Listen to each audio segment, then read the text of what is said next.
So the course, the units in the course, there are 5 mandatory units. The first one is an introduction to trichology practice. So this is about the role that the trichologist plays. So giving you a really good overview of what trichology is day to day, what it means to be, you know, seeing those patients, what the emotional impact is on hair loss, of hair loss to those patients, and how we can help them and how you can help them in your current job role as well. So the other practitioners that are available, how to refer on to other practitioners, and kind of introduction to the different types of treatments that are available and cosmetic aids that can really help those people in the interim.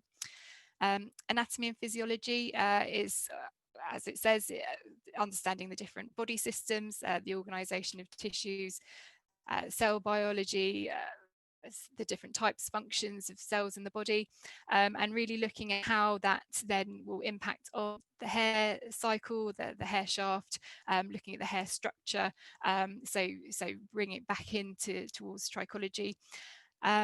Nutrition, obviously, nutritional health is really important. And it's something that a lot of us will say, oh, let's take another vitamin, or, you know, just your hairdresser might, I often hear, or my hairdresser told me to take biotin. Is that right? So we'll kind of look at all those, the different kind of the nutritional aspects of hair health, really. But what it means, what the different vitamins mean, what's you know, all the different types of nutrients really do, and what their roles are, how to start recognizing signs of deficiency in the body that might alert you to other things going on, or what needs addressing, and thinking about public healthcare initiatives, and kind of thinking about potential dangers. You know, a common thing that is bandied about a lot is to eat lots of protein for your hair, because your hair is made out of protein. But actually, is that relevant? You know, is there any dangers to eating lots of protein? Is there any medications that would impact on that? So yeah, kind of really give you a good grounding to base that knowledge on. Then we come into Unit 4. So you can see Unit 4 is the introduction to disorders and diseases of the hair and scalp. So this is 50 hours. It's quite a you know, a heavy unit, but you really get a good understanding to recognize the different types of hair loss and scalp diseases, and how to kind of think about the causes. Obviously, we revisit this at the higher levels, but this is a really good way of identifying what you're seeing, and kind of thinking about what lead to these types of conditions, and within that we would cover different types of scalp lesions. So how to identify if something's kind of suspicious, you know, that might need referral to a dermatologist, if you suspect that there's malignancy there.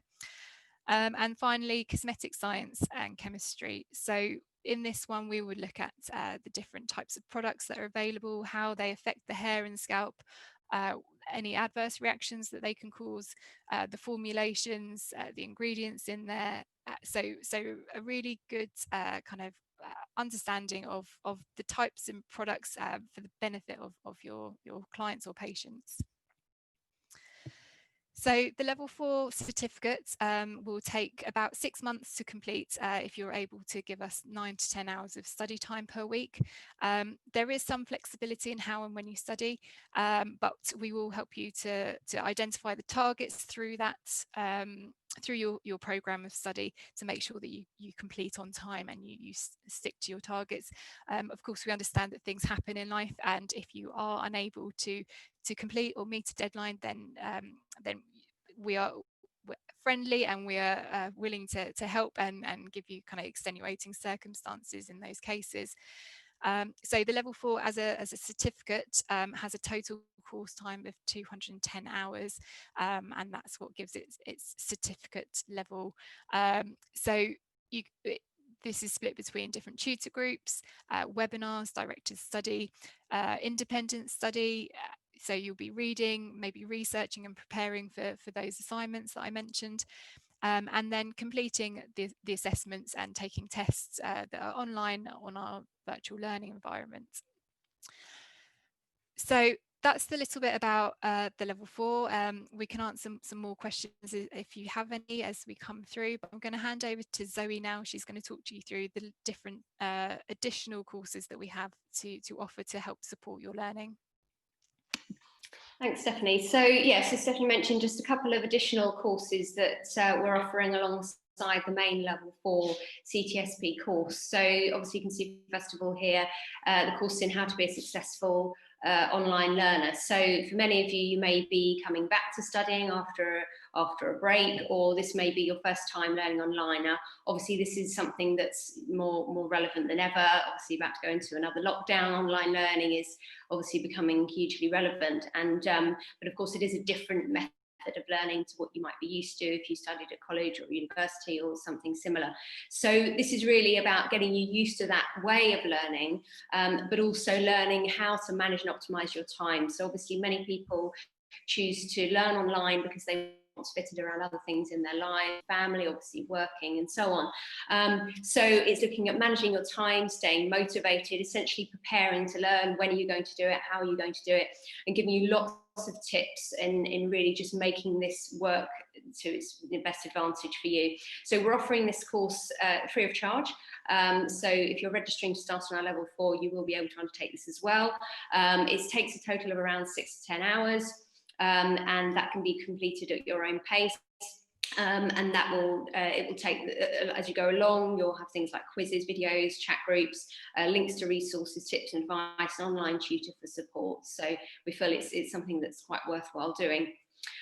So the second one to mention here is our award in learning and study skills for Hair and Scalp Science, and Sophia, £450 for this one. So this is a customised qualification, so this is another EduQual accredited programme, and so particularly if you're new to academic study or if you're returning to study after a break, we would really encourage our learners to take this as well.